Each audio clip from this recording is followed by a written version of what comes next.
4.6, question 1, solve this differential equation.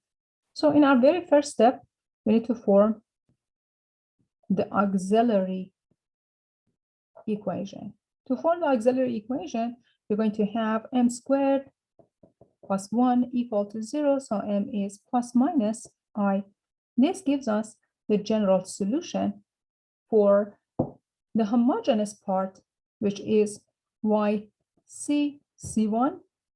cosine x plus c2 sine x. So we identified y1, which is cosine x, and y2, which is sine x. In the next step, we need to find the Wronskian of y1 and y2. So the Wronskian of y1 and y2 becomes the determinant of y1 cosine x sine x, the derivative, negative sine, and cosine. As you can see, cosine squared plus sine squared is equal to 1.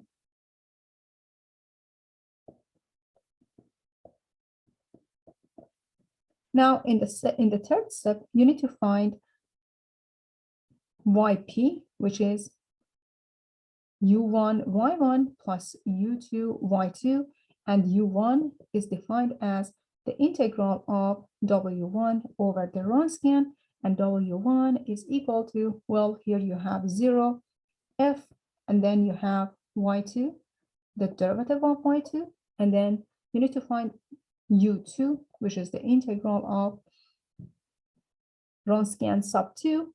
We define this Wronskian divided by the general Wronskian. So w2 is equal to, now here you have y1, y prime 1, 0, and f. Let's follow these steps and find u1 and u2, and then you can easily find the particular solution.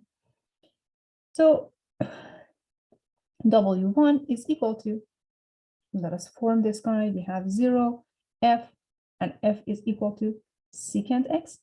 And then let's see, we have y2, y prime 2, and we know y2 is sine, its derivative cosine. This guy becomes 0 minus sine times secant, or sine over cosine x, or just the tangent. Very good.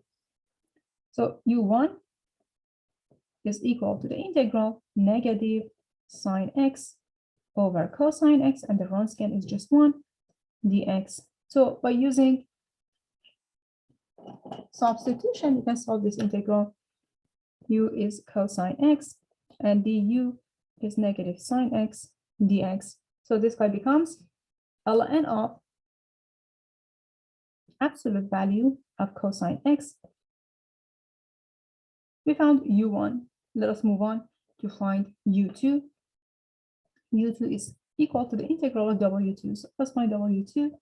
It's equal to y1, which is just cosine, the derivative, negative sine, and 0, and secant.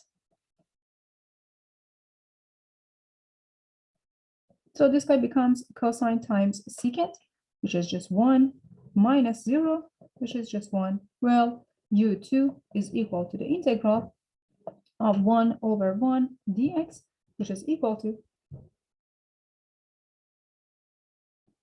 x.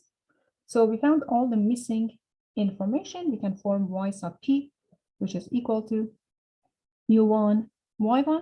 So you have ln of absolute value cosine x times cosine x times ln of absolute value of cosine x plus u2 y2. We found u2 to be x times y2, which is sine x. We found yp. So if the question says, hey, what's the general solution? We're going to copy down c1 cosine x plus c2 sine x plus cosine x ln of absolute value of cosine x plus x sine x.